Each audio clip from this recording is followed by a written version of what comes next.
Good morning. It's 9 a.m. here in San Diego, so we'll begin today's webinar.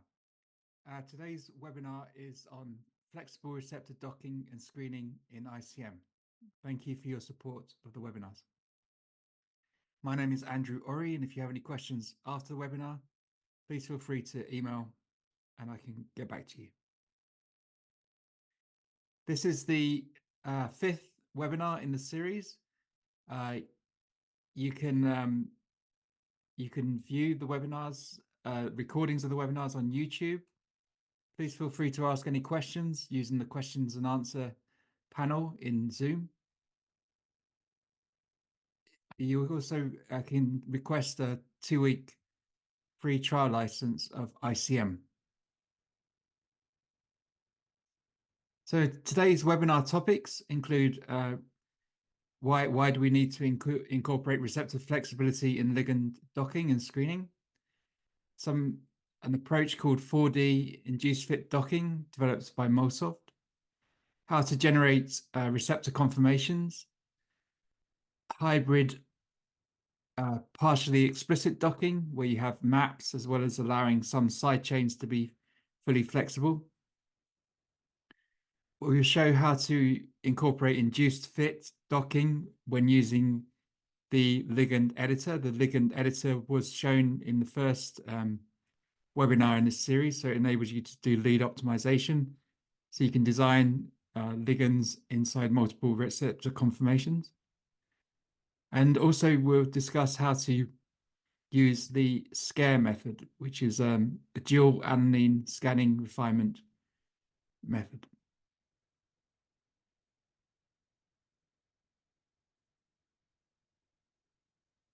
The software we will be using is from Mosoft. We developed a product called ICM-Pro, which is a desktop modeling software. You can use the software for drug design and lead optimization, docking and virtual screening, which we've covered in the earlier webinars, protein-protein docking. We also have MolScreen, which is a collection of ADME-tox models, as well as drug target models, around 3,000 different pre-prepared models. There are cheminformatics tools, molecular modeling using Monte Carlo or molecular dynamics, full suite of bioinformatics tools as well. Everything runs on Windows, Linux, or Mac. So let's delve into the importance of flexible receptor modeling. So first of all, it's the biological relevance of this is that proteins adapt their conformation upon ligand binding, a phenomenon known as induced fit. So the flexibility enhances our ability to predict binding poses and affinity and binding affinity with greater accuracy when you incorporate induced fit. So the original idea was the lock and key, Fisher's idea of how the ligand may bind with the lock and key, but in reality the receptor adapts to the ligand, as in Koshland's theory of induced fit. So you can also next would be to consider the cryptic and allosteric sites. So flexible receptor modeling reveals hidden binding sites or allosteric effects that are often missed if you're just using a static protein. The approach also captures dynamic receptor states that are simply inaccessible with rigid approaches. You also get improved accuracy. It avoids penalizing ligands that require receptor adjustments, ensuring more reliable scoring and ranking of potential ligands. And finally, ligand diversity. So by considering alternative receptor conformations, we can identify ligands interacting in novel ways, broadening the diversity of potential drug candidates that we identify. So in ICM, we have different approaches to incorporate receptor flexibility. One of those is called 4 dimensional docking or 4D docking. It's a fast and accurate approach that accounts for discrete receptor flexibility in ligand docking. So in the past, you would take, so we have the 4D docking here, and we have multiple receptor conformation docking here. So in the past, you would take different receptors with different maps, and you would dock individually to each one. So it's maybe we show 3 here, but you may have 10 or more than that. So it's a very convoluted process, requiring a lot of analysis after the docking to combine the results.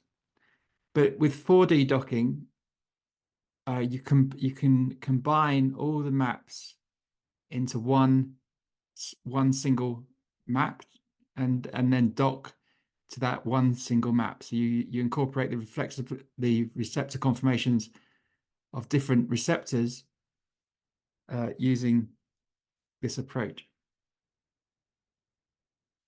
And by using 4D docking, the convergence time is actually better than using regular MRC docking, and just as accurate.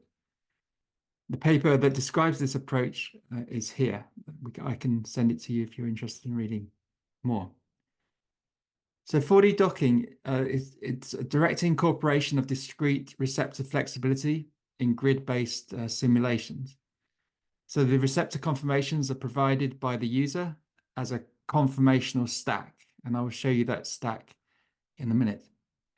Not only can you include multiple receptor conformations, but you can also include water molecules that maybe displace or bound. So you could have one receptor with the water and one without.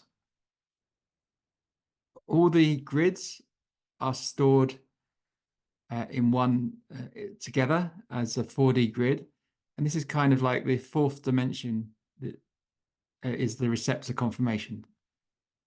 And so during the Monte Carlo docking simulation, there's an additional stochastic step. So not only is the ligand fully flexible and sampling the pocket, but it also jumps to another receptor in the 4D grid as part of the MC simulation. And the benchmarking in the 2009 paper is reported as being 77% of the complexes were in the benchmark set were correctly reproduced, on average 4-fold faster than independent grid docking into all available receptor conformations. So how can you generate these conformations for docking? So ideally, you would have a number of high resolution crystal structures. That would be the best situation. If you don't have that, you could use NMR or EM structures. You could also use molecular modeling. So you can model the side chains or generate different loop conformations of your protein using different approaches in ICM. There's webinars on our YouTube channel explaining those approaches. Or you could use AlphaFold models as well. Another option is to use ligand-guided modeling. And this is a great paper that describes ligand-guided modeling to generate different conformers and redocking and checking the poses. And so it was a way of, before there was a GPCR agonist crystal structure, ICM was used to predict the agonist binding conformation using ligand guided modeling for the A2A and beta adrenergic GPCRs. And it was predicted that there was the inward shift of this TM5 here, the transmembrane region of the GPCR coming in. And that was a prediction. And then 2 years later, the crystal structure was solved, And indeed, that shift in that helix was shown to be correctly modeled 2 years previously. So you can also we have in ICM, we have molecular dynamics. And when you run molecular dynamics, you get a stack of conformations, which you can use for 4D docking. You can also generate pocket conformations using normal modes inside ICM. So normal mode analysis is a technique used in protein modeling to sort of study the collective movements, motions, and flexibility of the pocket. It can provide insights into like the dynamic behavior of the protein based on its structure. And so the protein is kind of modeled as an elastic system where atoms vibrate around equilibrium positions. And the normal mode identifies normal modes, which are collective movements of atoms that require minimal energy, focusing on low frequency like motions relevant to biological function. And there's 2 papers here which describe normal modes in ICM, which you can use. And then there's another approach called SCARE, which I'll talk about later on in the presentation. So just practically in ICM, this is kind of the situation you want to have. You need this is an MD run that we ran in ICM. So you can see it has a number of this is the protein structure. I just renamed it for 1 UNL_MD. And you can see here it says stack, and there's 52 conformations in that stack. So so you can play the movie by clicking on the green button, or you can toggle through the individual stacks just by expanding here. So you can go through the different structures, the different conformations. But for 4D docking, you really need to sort of select. You could, in theory, dock to all 52 conformations, but for better accuracy, you may want to try and make a smaller stack of maybe 5, 6, or maybe up to 10 conformations that represent the flexibility of the pocket. So you want maybe like 10 diverse conformations. So inside the stack, if you right-click on the stack here, there's an option called Stack Calculations. And here you can do different calculations. So one of them would be you can go through each conformation and see measure a distance between the ligand and the receptor. You can calculate the RMSD to a reference ligand, for example. Calculate RMSF. You can also calculate the neural network score, which we covered last time, which is scoring for your ligand in the stack. But one of the options is called cluster tree. So you can cluster the conformations in your stack and select a diverse set. So you click here. So if we just select the residues around the ligand to compare it, and then you can just go OK, and it will build you a tree here, which you can change. You can drag and change the distances a little bit. And then you can use the tools in the tree to select a diverse set, maybe like 1 representative from each branch, for example. So if you right click here, choose select centers, and it will select a number of different conformations, and then you can delete those you don't want and use those. So this is generally the starting point. So I'll show you in a minute how to build this yourself. Here I ran MD. So the MD tools are in Mole Mechanics, run MD simulation.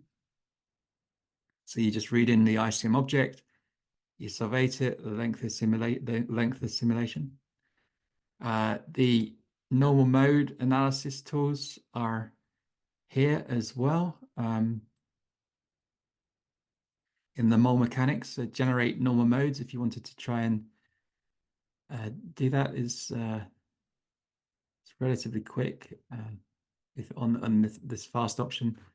But you basically get the same result. You get a stack of different conformations of the protein.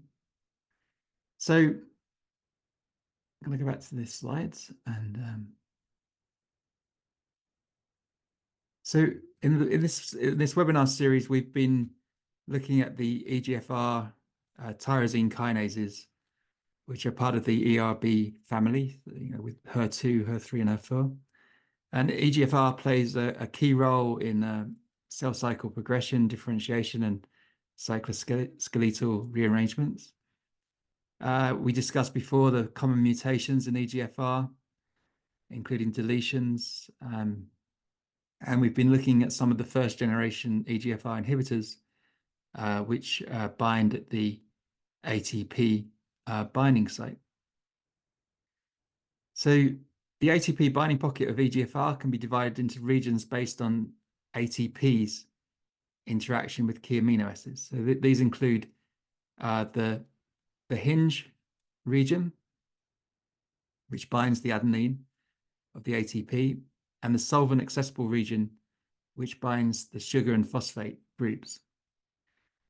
Drug discovery usually focuses on the hydrophobic pockets 1 and 2, here and here, and the back pocket here, which is sometimes called the allosteric pocket, located near the gatekeeper region, gatekeeper residue of the kinase. So approved drugs like erlotinib and gefitinib, they bind in what's called a type 1 manner, targeting the active receptor conformation. They compete with ATP and interact with the DFG motif, which is at the bottom of the pocket in the C-terminal here. And it's in inward sort of motion brings the pocket closed. But here we show 2 drugs. So we have the erlotinib bound, which is the magenta one. You can see the pocket in magenta. But another drug which binds EGFR is lapatinib, and you wouldn't be able to dock lapatinib to the EGFR structure because lapatinib makes use of this allosteric site, which is closed in the erlotinib structure. So this lobe here is where the lapatinib has this additional like 3 fluoro phenyl methoxy group attached to the ring here, and so the induced fit enables it to bind into the back of the pocket here. So in our example, we're going to build a stack of EGFR receptors for 4D docking.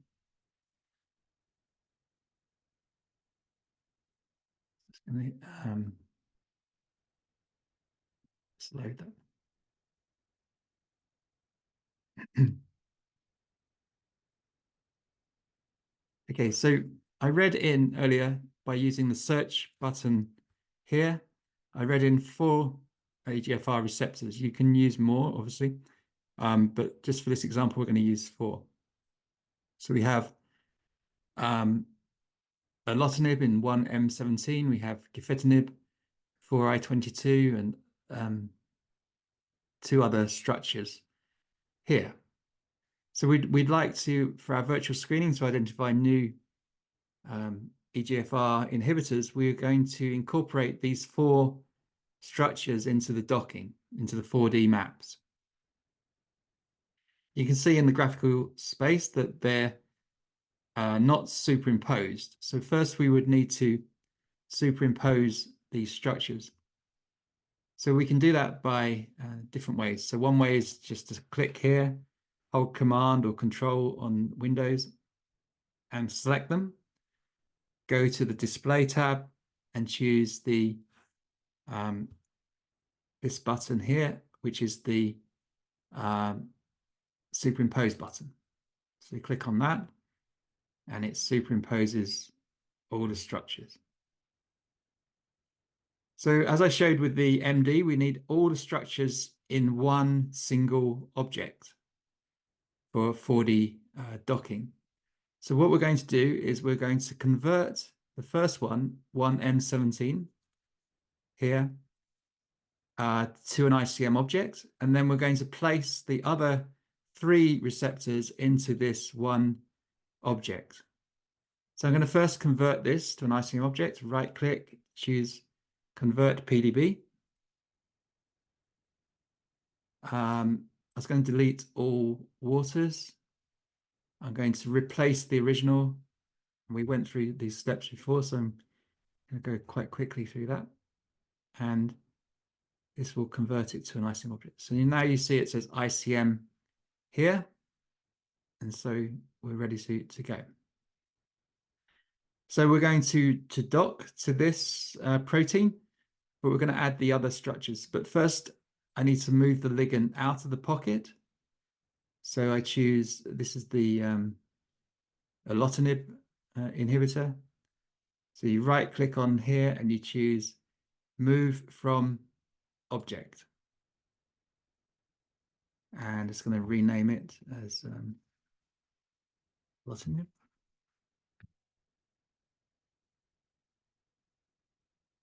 Okay, so now we're going to place these 3 structures into 1M17, into one single object. So to do that, we go to the mole mechanics menu and choose the option Impose Conformations. So the main object is 1M17. So we select it. And then the ones we want to put into the same object, we want to move into this one, 4I22. So I'm just going to select this, hold Control to select the A chain of each of the 3 proteins. And it's asking for the source object here. And I'm going to use the drop down and choose 3 objects. So because we've got 1, 2, 3 that we selected, and it's a selection, green selection. You could allow ICM to superimpose the proteins for you, but we already did it previously. Just before we do that, you may just want to show you that you may want to take a bit more care in your superposition. I was rushing that kind of. I think the superposition is not too bad, but if you wanted to select the residues around the pocket, for example, we can make a selection. Right click on any of the ligands, choose neighbors, choose all objects, and go OK. So now we can just go to the right click, neighbors, choose all objects, go OK. So now we have selection around the pocket, and you can use the superimpose button again just to sort of refine the superposition around the region of interest. So you just click on the superimpose. It's not going to shift it too much, but may see a little change in the region. So you can see that we have the hinge nicely superimposed here. It's the N terminal, the P loop, and the pocket is pretty good. So now we can go back to the mole mechanics menu, go to Impose Conformations. I'm going to select those 3 receptors again. The main object is 1M17 here. The source objects are the 3 objects. I'm going to re-optimize the hydrogen atoms here and go OK.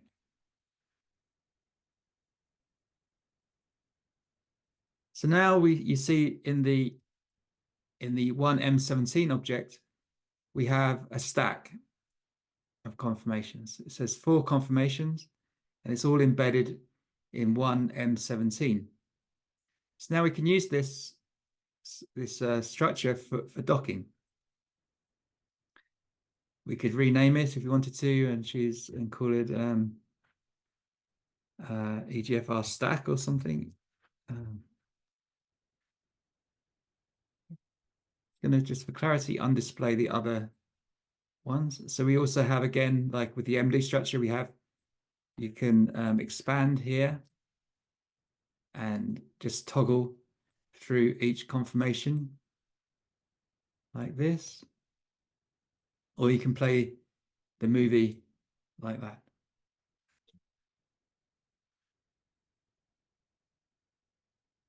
There's a red button here to stop the movie. So now we just set up the docking basically as we showed before in the previous webinars. So we'll go to the docking menu. We choose new project. Give the project a name, doc E4D, I'm going to call it EGFR 4D. This is the directory where all your docking project files are going to be saved. And then we're going to click on the allotnib ligand just to define the pocket. We could run ICM Pocket Finder if you wanted to, but just for speed, we're going to do that. And choose define site around selecting molecules. So now we have the green crosses. And we go, OK. So we have the probe again, starting point of the simulation. We have the box. So you may want to make it a little bit bigger. You can drag on the corners to do that. You go. Right.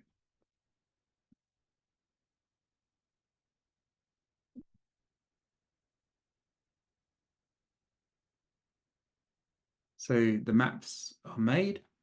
So now we need to tell ICM that we want to do 4D docking. We want to not only dock to the first conformation, but we want to dock to all 4. So we go to the docking menu and we choose flexible receptor and we choose setup 4D grid. And so now it needs to remake the maps for all 4 conformations. And we go OK and go yes and overwrite.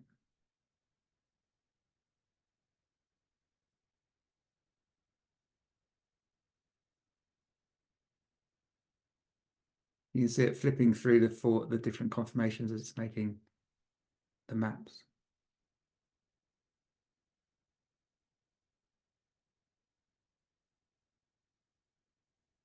So now you see at the bottom of the screen that we have this extra receptor, which is the name of the docking project _REC. It has 4 conformations here. So now you could do the docking. I was going to extract some of the EGFR ligands into a table. It's just a right click on the ligand, say as chemical drawing, and just add it here. This one.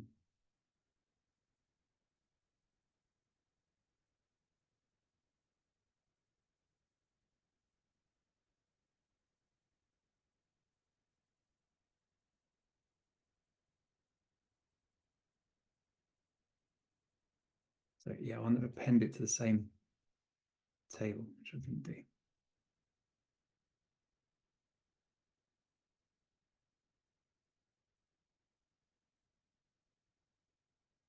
So we just want one table really. And delete this one. I'm going to extract the also the final one, which is allotinib, I'm going to extract. So right click, you choose extract ligand as 2D drawing to table chem. There also, you could also download inhibitors from Chembl to screen, or your own, obviously your own databases, as we covered before. But just for this example, I'm using this. And then you go to Chem, and we go to docking and choose doc chemical table, or you can go to doc from SD file if you've got an SD file saved on your computer. I'm going to choose doc chemical table. I'm going to uncheck doc immediately because I want to change some of the parameters, and go OK. And so now you see that we have this tools panel on our table that we want to doc. And the key thing for 4D docking is that we increase the thoroughness. So the thoroughness is the length of the simulation. So generally, I think in the paper it suggests maybe like for each conformation you increase the thoroughness. So we have 4 conformations, we may want to increase this to 4. But if you're docking a smaller database, you may want to, you could increase the thoroughness to something like 10 or 5, a little bit longer to give it time, give the simulation time to run through the full 4D docking. And then we press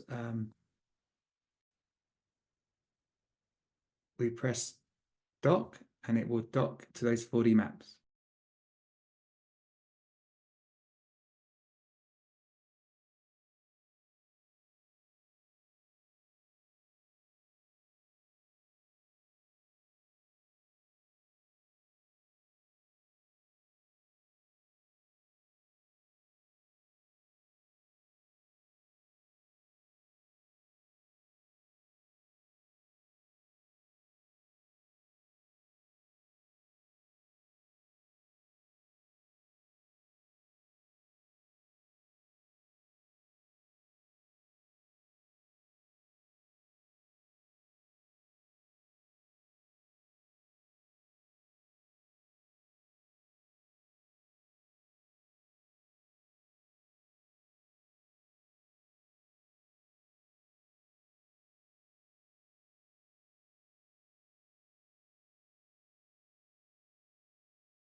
Okay, so yeah, it's taking sorry, it took a little bit longer than I expected.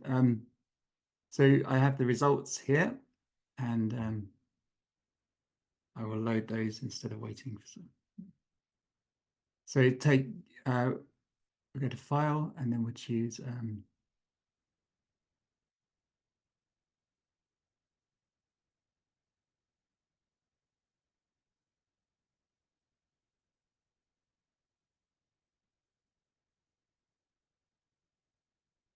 so when the docking is finished, you will get a you'll get a hit list. You go to docking, make hit list, and you'll get a table like this. So let me just clean up. So we have EGFR underscore 4D receptor here. We have the docking results. So again, as before, the lower the docking score, the better, and also with the neural network score.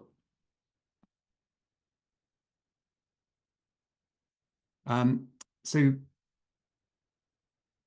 if we expand, so this is our docking project receptor. And so the hit list also has an additional column called rec-conf. So that's the confirmation that it prefers. It also lists it here for this. So out of the 4 confirmations, if we click here, you'll see that the toggle button here on the stack has jumped to number 4. So it prefers receptor conformation number 4 for this ligand. We use the drop down, go single click, load the next one in, prefers receptor conformation 1, and you can see that the conformation changes between of the receptor changes as well as the ligand pose. So you could do something like you could make a plot of the physics-based score, as we discussed last time, and the neural network score. You could color by the conf, by which conformation it prefers. And so these are in this corner here with the lower neural network score and the lower physics-based score. These would be hits that you may want to test experimentally or look closer up. So as I mentioned, you can also do virtual screening this way as well, using the setup batch ligand from SD file. And it's exactly the same, except that you have the in the flexible receptor, you have the setup 4D grid for the 4D for the stack conformations that we have in our protein.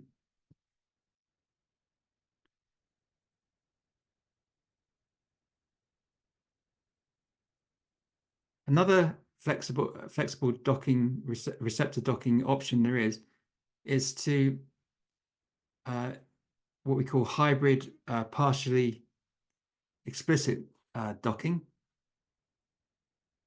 So this uses maps, but you can allow certain side chains to be explicitly defined in the maps so that they will be fully flexible during docking. So it's nearly as efficient as fast as regular grid-based docking. It's useful for reorientable groups such as hydroxyls. On side chains, you just allow those to be flexible and on all the residues in the pocket. Or you can allow the full side chain to be fully flexible in docking. So here we have an example with, I'm going to show you with fibroblast growth factor receptor 1, which is the docking, the other docking's finished. So FGFR1 is a protein that plays a role in many processes, including cell division, growth, and maturation.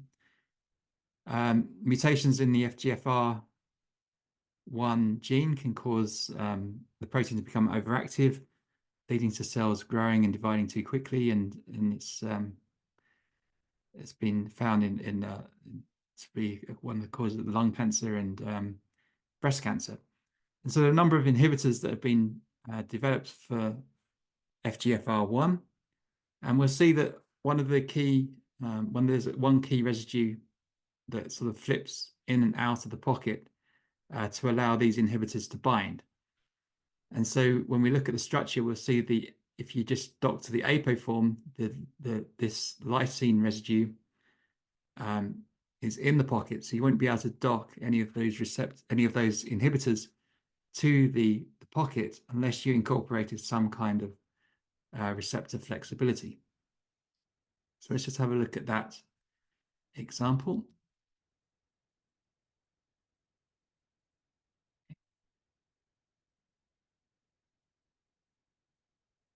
So I've already converted. I've read in one FGK, which is FGFR1 apo form, and that's what's displayed at the moment. This is the lysine we looked at that's in the pocket. So I also read in 2 FGI, which is another FGFR1 protein structure, and we can see that the inhibitor here clearly would make a clash with this lysine if it was to, if you were trying to dock this pocket, you wouldn't be able to fit it in. So one of the key things would be to incorporate some flexibility. You can select the lysine, you can select some other residues during the docking. So to do this, again, you need to set up the docking project. So we can just we can find the pocket, go tools, 3D predict, ICM pocket finder.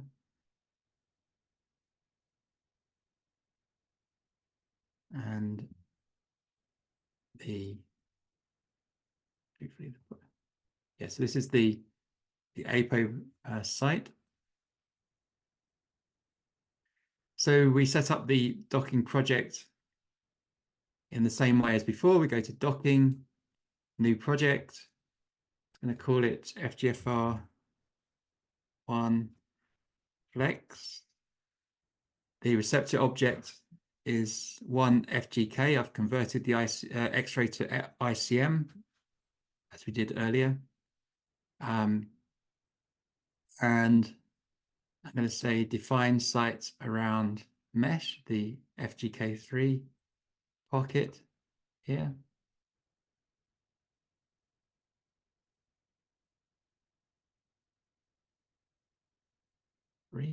This one. It's going to select it manually. And then go OK. We have the probe and the box as before. And then to tell ICM, so now we see we have an additional object in the ICM workspace here. And so we need to tell ICM which residue or residues we want to be flexible. So you can select probably as many as you want, but ideally maybe 3 to 4 would be a good selection. There's some that obviously aren't very flexible, maybe on the hinge region may not be. But in this example, we're just going to select the lysine here. So we use the tools button here, the R will select the whole residue. So you can see now that the lysine has been selected. And so now we go to the docking menu again. Until ICM, we want this residue. We could select others, but we'll just choose this one. Go to flexible receptor and choose explicit groups. And the residues we want are the 1 residue selection that we have.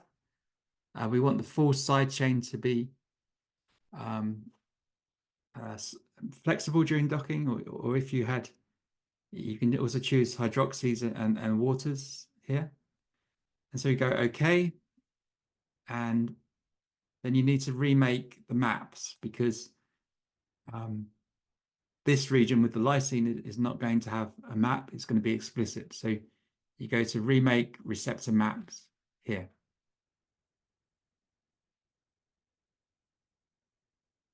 And then you can go to, as before, you go to docking. And once it's finished making the maps, go to docking. I have those inhibitors already extracted in this table called chem, or before you could use the batch from SD file. So I'm just going to choose doc chemical table, go OK. And again, we need to increase the thoroughness to maybe 10 or 5 because we need the extra time to allow the lysine to be fully sampled. Then you click doc,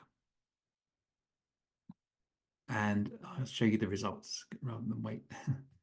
So it will come in a second.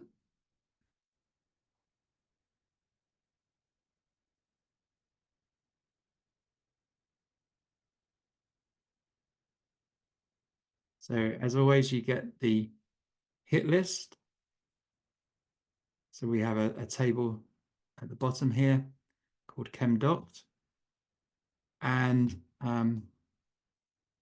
you have the score. The lower the score, the better the predicted interaction. So as you go through your hit list, you should see that this lysine should move because it's fully flexible in the docking. You can see, yeah, you can see it's adapting to this ligand. It moved out the way to allow the inhibitor to bind correctly. And you can go through these results.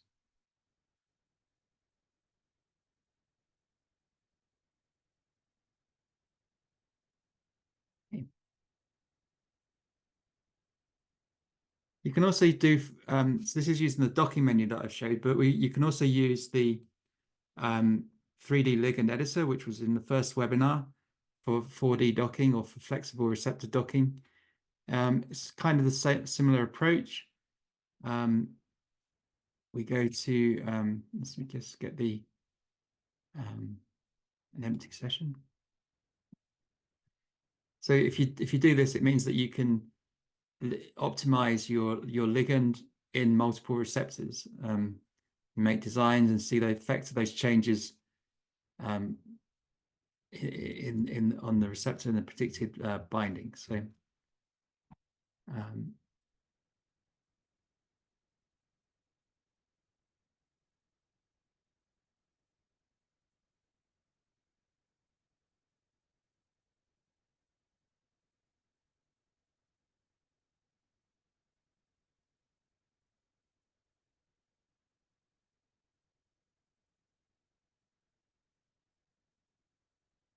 yeah, actually, I'll just show you the start. So to set this up, I'm just going to show you the setup. So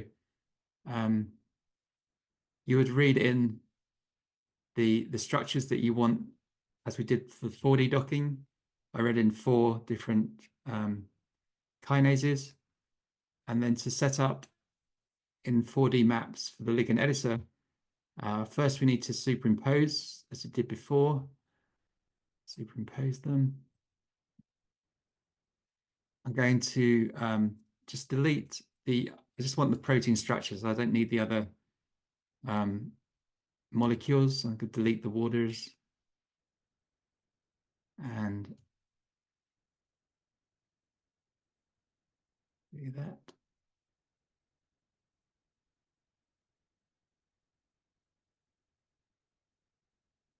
And so they're superimposed. And if you remember from the first webinar, the tools for the ligand editor in this lig edit tab here. So if we click on lig edit, we have the 2 buttons again at the start. One is to set up the receptor and one is to set up the ligand at the top here. So we click on the first button, tell ICM which ligand we're trying to modify, and then select the second button. And so the trick to use multiple receptor conformations in the ligand editor is to select the structures that you want to include. So you just use Control or Command on a Mac and select those 4 structures that you want to use.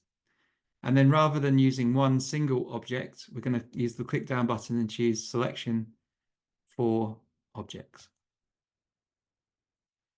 And I'm going to use the option make box, the 4D maps around the existing ligand, and go OK. So again, it builds the maps for each structure.